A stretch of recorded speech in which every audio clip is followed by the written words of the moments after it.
In terms of your question, why now? I would like to say that my focus has been on transparency and accountability on corruption in the DPWH and the flood control investigations. Kasi hindi sapat na i-disqualify natin ang mga ang mga kandidato na may vote buying sa mga eleksyon.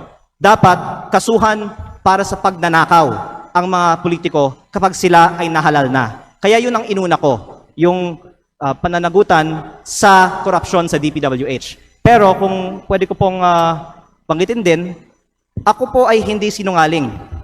Ayokong bulahin ng taong bayan. Lahat tayo dito sa plenaryo ngayon ay may kaalaman na talamak ang vote buying at umaabot sa daan-daang milyon on average at minsan bilyon-bilyon ang mga kampanya ng mga kandidato sa Pilipinas. Kaya kung sino man dito ang magtatayo at nagsasabi na kasinungalingan ang sinasabi ko na umaabot sa daan-daang milyon, at the very least ang ginagastos ng ibang mga kandidato na nandito sa plenaryo ng Kongreso ngayon, hindi ako mahihiya na magsabi na sila ang sinungaling at ako ay nagsasabi ng totoo. Pero hindi ko balak buksan ng itong issue ngayon. Ang binubuksang issue ko ngayon ay bakit ang kontraktor ang lantarang gumagastos para sa kandidato, meron bang kapalit ang ginastos ng kontraktor na ito? Speaker, I rise on a point of personal and collective privilege in response to a comment by Executive Secretary Ralph Recto. Please proceed. Thank you, Mr. Speaker. I rise on a point of personal and collective privilege matapos ako tawagin ni Executive Ralph Recto na baliw. Kung baliw man ako, at least hindi ako magnanakaw. Tila affected si Recto sa mga post ko tungkol sa kanya at si Congressman Edwin Garjola. At mabuti kung magpaliwanag na lang siya tungkol dito. May kinakalat din siya sa social media na ako daw ay may utang sa DOE na 24 billion pesos. Ito po ay walang basihan at inimbento lamang upang tangkang pahinain ang mga binubunyag ko tungkol sa korupsyon sa ating gobyerno. At mas marami pa ang aking sasabihin sa ibang pagkakataon. Nagsimula lang itong mga atake sa akin nang sinimulan kong imbestigahan ang DPWH sa Batangas at ang mga kumpanyang konektado kay Congressman Edwin Garjola at naging Executive Secretary si Ralph Recto. Marami rin ang nagsabi na ang pagbunyag ko nito ay hindi aking kapaki-pakinabang. Ngunit hindi ito para sa sarili ko, ito ay bahagi ng aking tungkulin bilang mangbabatas at kinatawan ng unang distrito ng Batangas. At hindi ako matitinag, kaya po ako ay nananawagan na imbestigahan ang koneksyon ni Garjola kay Recto, lalo na ngayong Executive Secretary na siya, at suriin ni Pangulong Marcos kung natutulungan ni Recto si Garjola mula sa loob ng Malacanang. Dahil limitado ang oras ngayon, ilahad ko ang iba ko pang nalalaman tungkol sa mga koneksyon ni Garjola at Recto sa iba pang mga araw. Sisimulan ko lang ngayon sa isang punto. Ayon sa aking tansya at pananiliksik, mahigit 1 billion pesos ang ginastos ni Congressman Edwin Garjola para kay Vilma Santos Recto at Lucky Manzano sa iba pa nilang mga kandidato at sa sarili niya bilang first nominee ng CWS party list sa 2025 elections. Sa aking distrito, ang tansya ko ay 150 million. At ayon sa ibang mga politiko, gumastos sila ng 200 o 300 million sa kanilang distrito. Kaya sa 6 na distrito ng Batangas, sinasabi ng iba na aabot ng 2 bilyon ang ginastos ni Recto at Garjola. Lalo't mas malaki pa ang ginastos sa Lipa. Pero hindi po ko bubuksan ang mga kinatawan ng Lipa sa aking pahayag na ito. Pero sabihin na lang natin na 1 billion pesos ang ginastos ni Recto at Garjola sa 2025 elections. Noong April 16, 2025 naman, inimbita ako ni Congressman Garjola na mag-dinner sa kanyang bahay sa Punta Fuego na Sugbo sa aking distrito kasama si Secretary Recto na makikita sa mga picture na ibinahagi ko sa Facebook para hingin aking tulong para kay Vilma at Lucky. Pagkatapos, umikot ako kasama si Cong Garjola at mga tauhan ng mga Recto sa iba't ibang bayan ng aking distrito upang i-endorse ko ang V-Lucky sa mga leaders ko. Pagkatapos ng mga meeting, nakatanggap ako ng reports na may ibinigay umano na cash para ikampanya si Vilma at Lucky na galing raw kay Congressman Garjola. Tila si Congressman Garjola ang gumagastos para sa kampanya ni V. Lucky. Batay sa aking mga nakita sa aking distrito at sa mga pagpupulong at materyales kung saan ang nakalagay ay Vilma Santos Recto, Lucky Manzano at CWS party list. Ang ibang mga politiko sa Batangas ay pwede ding tumestigo na si Garjola ang gumagastos para sa mga recto. Kahit pagkatapos ng eleksyon, ibinahagi ko din sa Facebook ang picture ng meeting ni Gov. Vilma at Secretary Ralph sa mga mayors ng Batangas sa Tagaytay Highlands noong August 15 na ayon sa mga dumalo ay hosted by Congressman Garjola. Kung mali ang aking impormasyon, narito naman ang ibang mga kinatawan ng Batangas at pwede nilang sagutin ngayong araw na ito ang aking mga pahayag. O pwedeng magpatawag ang Kongreso ng pagdinig.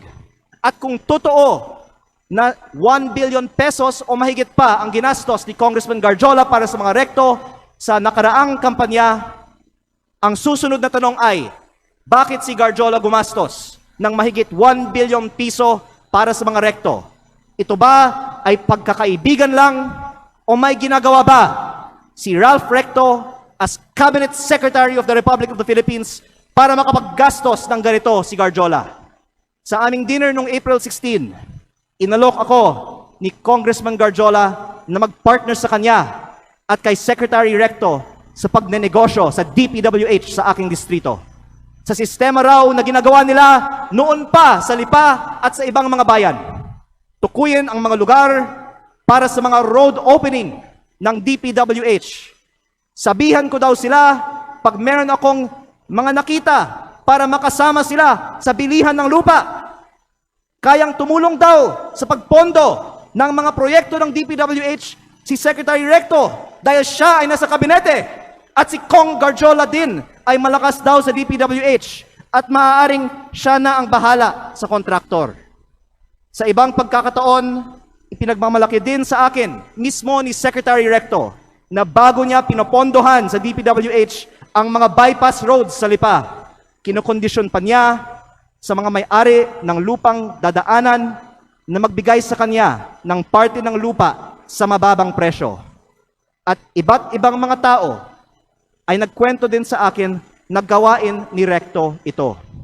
Kung lehitimo man ito, mabuti at maging transparent si Secretary Recto sa kanyang yaman. At kung ang ginagastos ni Cong Garjola para sa kampanya nila ay may kaugnayan sa pagiging kontraktor ni Garjola sa Batangas. At sa halip na tumigil ang mga ito matapos pumutok ang flood control investigations, mayroon bagong regional director, ang DPWH 4A na si Carolina Pastrana na dating Batangas 3rd District Engineer, ang distrito ni Congressman Garjola sa Mataas na Kahoy, Batangas, na sinabi ay pinili ni Recto dahil siya ngayon ay Executive Secretary na may hawak ng appointments sa Malacanang. Siguro naman hindi ito alam ni Pangulong Marcos, kaya inilalahad ko din ito ngayon sa Kongreso para makita ng lahat ang koneksyon ni Recto at ni Garjola at ang epekto nito para sa buong bansa. Tatalakayin ko pa sa ibang pagkakataon ang mga anomalya sa DPWH sa Batangas. Nalulungkot ako para kay Secretary Recto at Governor Vilma Santos dahil matagal na silang nasa politika na may mga pangalang inaalagaan. At ngayon pa lalabas ang mga isyong ito. Pero mas nalulungkot ako para sa Batangas at sa ating bayan dahil sa mga ginagawa ng mga pinakamataas na opisyal gamit ang pera ng bayan. Lalo kung hindi man lang tutugunan ang mga aligasyong ito at kung hindi inaaprubahan ang pagbaba ng VAT at mga buwis sa langis o ibinibigay ang ayuda para sa lahat na nabanggit ko na sa mga nakaraang pagkakataon. Kung hindi totoo ang mga sinasabi ko ngayon, hindi dapat tahimik si Secretary Recto at Governor Vilma tungkol sa umano'y korupsyon sa DPWH sa Batangas at ang mga aligasyon kay Cong Garjola na tinawagan ng ICI na binuo ng gobyernong ito bilang isa sa mga pinakamalaking kontraktor ng DPWH sa Kongreso. Mabuti kung ipaliwanag nila kung totoo bang malaki ang ginastos ni Garjola para sa kanilang kampanya at ano ang kapalit at kung si Garjola ay kaibigan lang ba o funder din. At kung hindi sasagutin ni Secretary Recto ang mga aligasyong ito, hinahamon ko si Yusek Claire Castro sa susunod niyang press briefing na sagutin Kung tama ba na may ganitong aligasyon kay Executive Secretary Recto, bakit hindi pa sinasalang si Secretary Recto sa Commission on Appointments? At kung ayaw din ba nilang buksan ang mga detalye ng dalawang kasong plunder ni E.S. Recto sa Ombudsman? Mabuti ding magpaliwanag si Yusek Castro kung bakit ba talaga natanggal sa pwesto si Executive Secretary Lucas Bersamin nang walang paliwanag at ipinalit isang respetadong dating Chief Justice ng Supreme Court sa isang taong ngayong may dalawang kasong plunder sa Ombudsman. Panghuli, hindi lingid sa atin na binomba ang kotse ni dating Batangas Governor Armand Sanchez.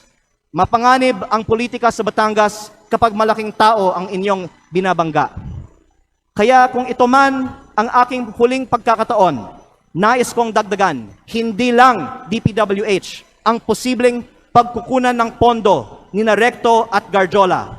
Dahil ayon sa mga politiko sa iba't ibang mga bayan ng Batangas, ang nasa likod ng STL operator ng Batangas, Refresh Gaming, ay si Recto at Garjola, na ang isang humaharap para sa kanila ay si San Juan Vice Mayor Anthony Marasigan, kahit na iba ang mga tao sa GIS ng kumpanya. Habang nasa kabinete ng Republika ng Pilipinas si Secretary Recto, mayroon bookies o second table ang Refresh sa kanyang sariling lalawigan. Kaya nananawagan din ako sa Kongreso na imbestigahan ang operations ng Refresh Gaming Corporation sa Batangas. Ang mga politiko sa Batangas ay maaaring tumestigo na dahil si Governor Vilma Santos ay nasa Kapitolyo, si Executive Secretary Ralph Recto sa Malacanang, at suportado sila ni Congressman Garjola, kompleto ang makinarya para gawing negosyo ang Batangas. Kaya baka hindi lang 1 bilyon ang nagastos na ni Garjola para sa mga Recto. Maraming salamat po. Majority Leader.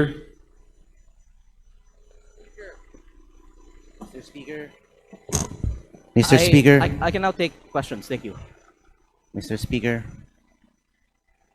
Majority Leader. Mr. Speaker, we'd like to recognize the representative of Lipa, Congressman Ryan Recto. The Honorable Ryan Recto is now recognized. Please proceed. Good afternoon, everyone. No questions to be asked on my end. Mr. Speaker, I would just like to make a manifestation to set the record straight regarding the issues raised by my fellow representative from Batangas on the alleged issues that were narrated. First, while this representation recognizes the importance of legislative oversight, I believe that it is equally important that information shared in this plenary is accurately based on facts, not assumptions, not insinuations, and certainly not on incomplete information. Hindi po dapat ginagamit ang plenaryong ito upang lahad na mga haka-haka o paratang na walang sapat na basehan. On the alleged ties between Congressman Edwin Gadiola and Executive Secretary Ralph Recto, their association is purely professional, as Congressman Gadiola is also a member of the House of Representatives and a fellow Batangueño. There are no personal interests involved, but only a shared commitment to fulfill their duties to their constituents. Walang katotohanan ang mga alegasyon ni Congressman Leviste na mayroon silang may mga maanomalyang transaksyon. Fake news po yan, Mr. Speaker. This representation is not privy to the motives of my colleague from the 1st District of Batangas, but let it be known, hindi po tayo basta-basta nagpapadala sa mga inimbentong issue dahil alam po natin kung ano ang katotohanan dito. In fact, I will not stand idly by and let these so-called facts be presented as truth. Let it be a reminder that Executive Secretary Ralph Recto has served as congressman and senator for decades, representing not only Batangas, but also the broader interests of the Filipino. And same goes for Governor Vilma Santos Recto. Mr. Speaker, and to all my colleagues here and to the general public, let us just focus on the facts and let us uphold the process. And most of all, let us keep our focus on our constituents and serve them with integrity. And on the subject of VAT, pagdebatehan po natin yan dito sa Kongreso. It is not the job of the executive, but our job as legislators, and we're always open for that. Thank you, Mr. Speaker. Mr. Speaker, may I respond? Majority Leader. Mr. Speaker, may I respond? Mr. Speaker, would like to recognize the Congressman for the 1st District of Batangas, Thank you. Congressman Leandro Please Leviste. respond. Unang-una po, ako po ay nagpapasalamat kay Congressman Recto na gusto niyang talakayin ito ng mas mahaba siguro sa Kongreso. Kaya sana magkasundo-sundo na lang tayo na magkaroon ng pagdinig sa Kongreso. Ipatawag natin ang iba nating mga kapwa Batanggenyo at sila ang pwedeng tumestigo tungkol sa mga kaugnayan ni na Secretary Recto at Congressman Garjola para hindi he said, she said at maglabas na ng mga resibo.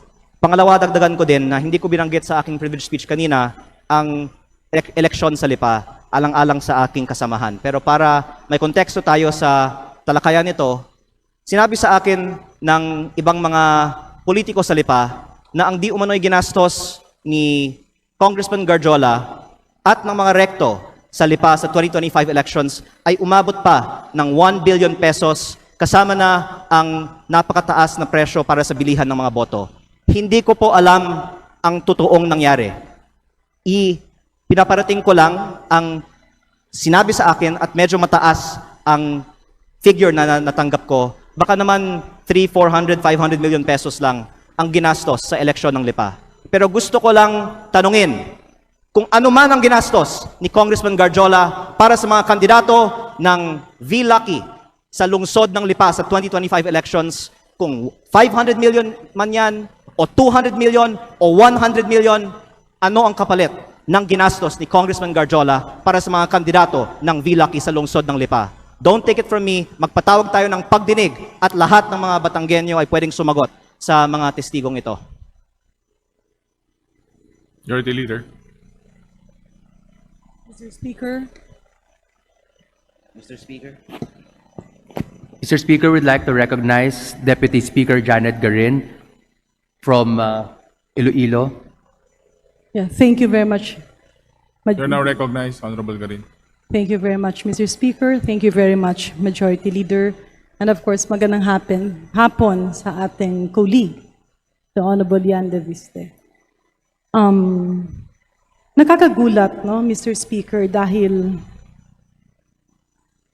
nakita ko yung magandang relasyon ng mga taga Batangas. And I also believe na kaakibat ng progreso ng isang probinsya ay ang pagsasama-sama ng kanilang mga lideres. Though, of course, I would not contest the decision that a manifestation will be responded to. Balikan lang po natin na nagulat kasi ako dun sa mga sinasabing gastusin na umabot ng bilyon-bilyon. Did I hear the Honorable Leandro Opo, Leviste pero right? in fairness po sa mga Recto, sa buong bansa naman bilyon-bilyon ang ginagastos ng mga tao para manalo sa mga eleksyon. At baka ang ibang mga kongresista ay pwedeng magbigay din ng kanilang kananasan kung magkano ang bilihan ng mga boto sa kanilang mga probinsya. Ang itinutukoy kong punto dito ay hindi na may bilihan umano ng mga boto sa eleksyon. Pero na si Congressman Garjola ay umano ang gumastos para sa mga Recto sa Batangas. At least for a large part of their campaign, which I witnessed myself in my district. Yeah, that's why At I ang asked tanong, Mr. Speaker. kung totoo kasi- man, kahit 1 milyong piso, ano ang kapalit ng ginastos ni Garjola para sa mga Recto? Yeah, At kung may katotohanan man ba, ang sinasabi ko na sa April 15, sa dinner na pinicture na nasa Facebook, kwento nila sa akin ang kanilang sistema para sa road openings, bilihan ng lupa, pagpondo gamit ng impluensya sa gobyerno, at pag-raise ng pondo para sa mga eleksyon. Kaya ako nagtanong, Mr. Speaker, distinguished colleague, kasi ganun ba talaga ang gastusan Batangas? Matanong ko po yung ating kasamahan, magkano po ang ginastos niya sa eleksyon? Actually, mas mababa ang gastusan actually sa Batangas kaysa sa ibang mga probinsya. At kung bubuksan natin kung saan ang pinakamataas, balita ko nasa ibang mga rehiyon ng ating bansa, hindi masyadong mataas ang Calabarzon, di ba, Kong JJ? Hindi masyadong mataas sa atin sa Batangas o sa Quezon. Pero Maybe the Pero Honorable... ang punto ko ay hindi para buksan ang ginagastos ng mga politiko sa mga eleksyon. Ang punto ko ay bakit ang isang kontraktor ay gagastos para sa mga politiko? Kung election spending ang bubuksan natin, hindi tayo matatapos ngayong araw. Ang punto ko, bakit ang kontraktor, ang lantaran, nag-host ng mga political events para sa mga politiko sa Batangas? Mr. Speaker, would the Honorable J.J. Suarez respond? But I would continue my line of questioning after his response. Sorry. Before we continue, let's put a little order here. Huwag nating gawing free for all to, please. Ang punto ko, Honorable kung members anong of this ginagastos sa House. Quezon o sa Excuse me, Batangas, I'm addressing mas the mababa floor, sir. naman. Kasi Order. nasa probinsya. I'm addressing the floor. Let's put a little order and let's put a little respect with our colleagues. Honorable JJ, please respond. You were called out. Yeah, thank you very much, no, Mr. Speaker. I found it a little bit offensive that all of a sudden a dear colleague of mine would call out my name during his collective and personal privilege. But nevertheless, no, insofar as my name was called and he asked me, let me just respond with a few queries of clarificatory in nature. Am I allowed, Mr. Speaker? Please proceed. Kanina po na pinakikinggan ko ang pananalita ng ating kinatawan mula sa Batangas. Binanggit niya na may mga halagang ginamit sa kampanya. Totoo po ba ito? Opo, na ang mga leaders Meron sa po aking ba distrito- tayong Yes. ebidensya na magpapatunay? Meron po bang dokumento? Meron po ba tayong hawak na anumang sinumpang salaysay na magsasabi na ganito nga po talaga ang nangyari? Unang-una po, Or ang- tayo po ba ay bumabase lamang sa mga haka-haka at kwento at text at mga Facebook okay, messages? ilang sagot po. Unang-una, sa campaign sorties, nakikita natin na may gastos. At ang punto ko ay tila si Kong Garjola ay may ginastos para sa campaign sorties ng Vilma at Lucky sa Batangas. Pangalawa, ang leaders ko sa Batangas, ayon sa aking isinalaysay, ay nakatanggap ng pera galing kay Congressman Garjola at ito po ay para ikampanya ang Vilma at Lucky pero galing kay Congressman Garjola. At pangatlo, magpatawag na lang tayo ng pagdinig sa Kongreso para ang mga ibang mga politiko sa Batangas at hindi ako ang pwedeng tumistigo tungkol dito. Mr. Speaker, tayo po ay nahalal bago 2025. Taon po ngayon ay 2026. Kung talaga pong may mga ganong nangyari na maanomalya o questions of irregularities during the campaign, were the proper cases filed in COMELEC? Were ethics complaint filed in Congress? Why are we now standing here insinuating all sorts of illegal acts that happened in 2025 when so much time has passed? Unang-una Now po, I question, Mr. Speaker, the timing of all of this. Now I even find it a little bit offensive na pati ako babanggitin. But I'll tell you one thing, Congressman Leviste, ayos kami sa Quezon, wala kaming problema doon. ang sinasabi in ko fact, mas, kami mas nagkakasundo mababa at ang gastusin sa nagkakaisa. Quezon. Walang Wala. kalaban ka naman sa nakarang eleksyon di ba? Congressman Leviste, Mr. Speaker, I'm sorry.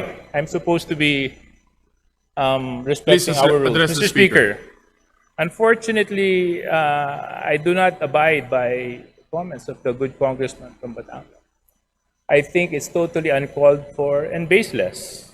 And in fact, it's downright hearsay for him to make such allegations. And if indeed he has factual basis in anything and everything that he is saying, there were proper forums to do the same, to act on those allegations, to make the necessary complaints. Why now? Why here? Mr. Speaker.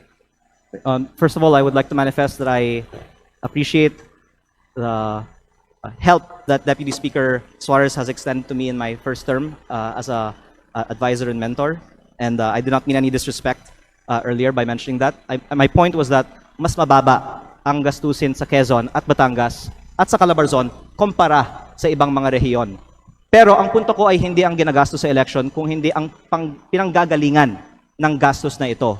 Lalo na kapag lantaran ang kontraktor ay nasa campaign sortie at ako nga ay may personal na karanasan na si Garjola ay gumagastos para sa kampanya ni Vilma at Lucky. Mr. But in Speaker, terms of your question on why now, I would like to say that my focus has been on transparency and accountability on corruption in the DPWH and the flood control investigations. Kasi hindi sapat na i-disqualify natin ang mga ang mga kandidato na may vote buying sa mga eleksyon. Dapat kasuhan para sa pagnanakaw ang mga politiko kapag sila ay nahalal na. Kaya yun ang inuna ko, yung pananagutan sa korupsyon sa DPWH. Pero kung pwede ko pong banggitin din, ako po ay hindi sinungaling. Ayokong bulahin ng taong bayan.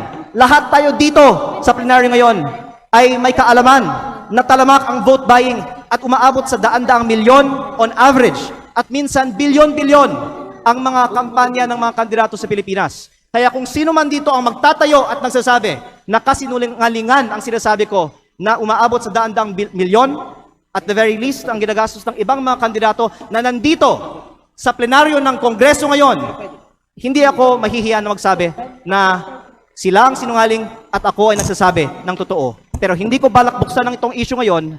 Ang binubuksang issue ko ngayon ay bakit ang kontraktor ang lantarang gumagastos para sa kandidato, meron bang kapalit ang ginastos ng kontraktor na ito? Mr. Speaker. Deputy just- Speaker yeah. Suarez, please One- respond and we will wrap Yeah. up because One the 10 question minutes lang. has already expired. Please Na- take note, Majority Leader. My colleague from my neighboring province of Batangas was right when he said that mag-iba siguro yung probinsya namin.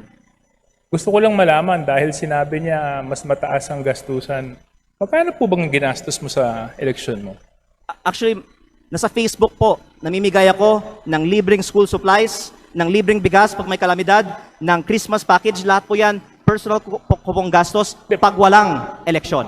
Magkano po? Nasa Facebook po lahat ng ginastos ko at inanunsyo ko naman na ako po ay nag-donate sa aking foundation ng 6 billion pesos para sa mga estudyante at mga typhoon victims. Di, para Ako lang po maintindihan ko, Mr. Speaker, kasi, di ba, sabi... Ako po ay hindi Magkano ba sisinungaling. nagastos nyo? Dahil sinabi ko nga, sinagot ko na, ako ay may foundation na nag-donate ng ako ay may So yung foundation niyo yung gumastos sa kampanya ninyo na 6 na bilyon? Tama po ba yun? Hindi po. Ang sinasabi ko, ako ay may foundation na nagbibigay ng school supplies at bigas at relief So yung goods. foundation po niyon ay yun ang nagamit na Hindi yan ang paraan ginastos ko sa kampanya. Kasi patuloy akong namimigay pa ng tulong after sa the aking campaign. distrito. Opo. Pero kaya ako po binubuksan ito ngayon kasi wala akong itinatago. Naka-post sa Facebook yung mga ipinamimigay ko kasi yan ay hindi kapalit ng boto. At ayoko na magkukunwari tayo dito bago ko pa papangalanan ng ibang mga nakatayo sa Kongreso ngayon na balita ko ay may mataas na presyo ng bilihan sa kanilang mga eleksyon na itanggi natin dito na talamak ang vote buying at mataas na spending sa mga kampanya sa Pilipinas. Ang pinupunto ko lang po ngayon ay sa mga nakalap kong impormasyon, si Garjola ang gumastos para sa mga rekto sa Batangas. Please wrap up, honorable members. Yeah, I'm Final just... response. Yeah, Mr. Speaker, thank you very much for the time. Medyo nalito lang ako. Parang ang dami na natin pinuntahan na topic, from vote buying to business associates, to all may oras sorts of naman tayo. partnerships, and to, Mr. Speaker, can we have like 2 hours for I- this interpellation? My point is, Mr. Speaker, is there was a proper venue, there was a proper opportunity to take the legal recourse to address whatever concerns and allegations the good congressman. We had all of this. And I hope that we avoid grandstanding and taking opportunity of the podium and the bright lights of Congress to set aside their political interests and use the proper forum so that in such a way we can live by the rule of law and abide by the rules of Congress. Thank you very much, Mr. Speaker.